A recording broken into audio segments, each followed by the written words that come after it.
બોલો સદારામ બાપાની, બોલો દાસ બાપુની.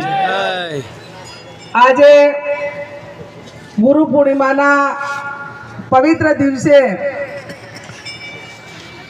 આપણા બ્રહ્મલીન સંત શિરોમણી સદારામ બાપુ આપણા ધર્મગુરુ કે જેના ચરણોમાં શીશ ઝુકાવીને આપણે સૌએ સદારામ બાપુના દર્શન કર્યા. જગ્યાના મહંત સંત શિરોમણી દાસ બાપા, ભૂપતજી, સૌ ટ્રસ્ટીગણ, પૂરમસિંહજી, વરિષ્ઠ આગેવાનો, વડીલો, યુવાન ભાઈઓ અને બહેનો, સમાજને ક્રાંતિકારી કાર્યો કરવામાં, સમાજને વ્યસનમાંથી મુક્ત રાખવામાં, સમાજના શિક્ષણમાં જેનું ખૂબ મોટું યોગદાન રહ્યું છે. ભલે બાપા આપણી વચ્ચે ના હોય સદારામ બાપા, પણ આજે પણ કોઈક કામ કરવાનું હોય ત્યારે આપણે બધા સદારામ બાપુનો ફોટો મૂકીને સારા કામની શરૂઆત કરીએ છીએ. આ પ્રણાલિકા આપણી રહી છે ત્યારે સદારામ બાપા પણ શરીરથી ભલે આપણા વચ્ચે ના રહ્યા હોય, પણ આત્માથી, આશીર્વાદથી એ કાયમી ઠાકોર સમાજ વચ્ચે છે બાપા. અને એમનું નામ લઈને કામ ચાલુ કરજો. ક્યારે તમે પીછે હટ નહીં કરો અને કોઈ પણ કાર્યની અંદર તમને સફળતા મળશે. બાપાનું જીવન એક સંત તરીકેનું જેના સુવર્ણાક્ષર ઇતિહાસમાં નામ લખાઈ ગયું. આપણે ઘણા બધા જે બેઠા છે જેને ઘરે બાપાના પગલા થયા છે, એ પરિવારની ભાવના જોજો, એ પરિવારનો હંપ જોજો, એ પરિવાર ઉપર ભગવાનની અને બાપાની કૃપા હશે. ત્યારે સમગ્ર સમાજને, તમામ સમાજોના સંત હતા. ઠાકોર સમાજમાં જન્મ લીધો હતો, પણ બાપા સર્વ સમાજના આશીર્વાદ રૂપ એક મહાન સંત હતા. અને એમણે જેને આપણને પ્રણાલિકા આપી છે કે બધાને આદર આપો, પ્રેમ આપો, સ્નેહ આપો, લાગણી આપો, મારું તારું છોડો. મારી જિંદગીની અંદર અનેક સંતોના સાનિધ્યમાં મેં પ્રવચન સાંભળ્યા છે, એમની સાથેનો મારો ધાર્મિક નાતો રહ્યો છે. પણ સદારામ બાપુ એ તમે બધા વડીલો છો એ તો ખબર, પણ નાની પેઢીને પણ ખબર હશે કે બાપા એટલા પરોપકારી હતા કે આખી જિંદગી એમણે સાદગીથી સમાજની સેવા કરી. ક્યાંક આમંત્રણ આપે, કોઈ પ્રસંગ હોય, કોઈ સત્સંગમાં જવાનું હોય, તો બાપાએ કદી એવું નથી કીધું હા મેં જેણે એમને આમંત્રણ આપ્યું હોય ને કે મને ગાડી લઈને લેવા આવજો. જ્યાં સુધી એ પોતે બીજા સાધનમાં જઈ શકતા હતા એટલી વાર બાપા પ્રાઇવેટ સાધનમાં બેસીને પણ એના ઘર સુધી પહોંચવા માટેનો પ્રયત્ન કરતા. આ એમની સાદગી હતી. જો એમને ગાડીઓનો ઠઠારો કરવો હોત, જાહો જલાલી કરવી હોત તો કરી શકતા હતા, પણ એક સંત તરીકેનું જીવન કેવું હોય એ પ્રેરણા સમગ્ર સંત સમાજને સદારામ બાપાએ આપી છે. અને સંત સમાજને એ પ્રેરણા આપી છે ત્યારે એમની અંતિમ વિધિમાં એ બાપા બ્રહ્મલીન થયા ત્યારે અમારી બધાની આ જગ્યા ઉપર હાજરી હતી કે એમનું લાંબુ આયુષ્ય રહ્યું. એમના લાખો અનુયાયીઓ છે, આવડો મોટો સમાજ છે, પણ એ પોતે એટલા નિસ્વાર્થી હતા, એટલા પરોપકારી કાર્યમાં એ અગ્રેસિવ હતા કે એમણે કદી પોતાના માટે એક રૂપિયાની પણ ક્યારે બચત નથી કરીને એમની અંતિમ વિધિમાં એમના ખિસ્સામાં એક રૂપિયો પણ નહોતો.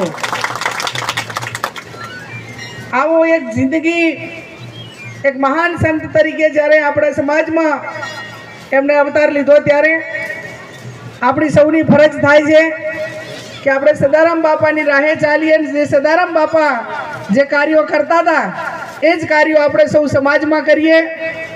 ભગવાન કૃષ્ણ કનૈયા ખુદ સદારામ બાપુની હાથે હતા અને એમને મેં કહ્યું એમ ભલા માટે ખૂબ મોટો પરિશ્રમ કર્યો હતો.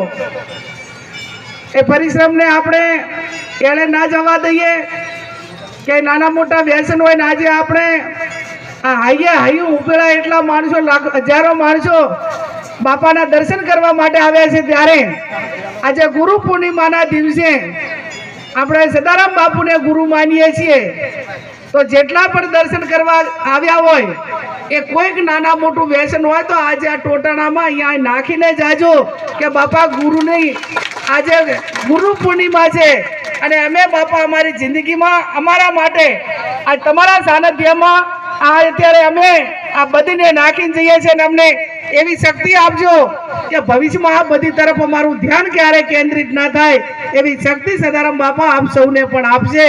એટલે આજે આપણા તંદુરસ્ત પેઢીનું નિર્માણ કરવા માટે નાના મોટા વ્યસનો હોય તો એ વ્યસનોમાંથી બાપાના સાનિધ્યમાં દર્શન કરીને વહેલામાં વહેલા નીકળશો.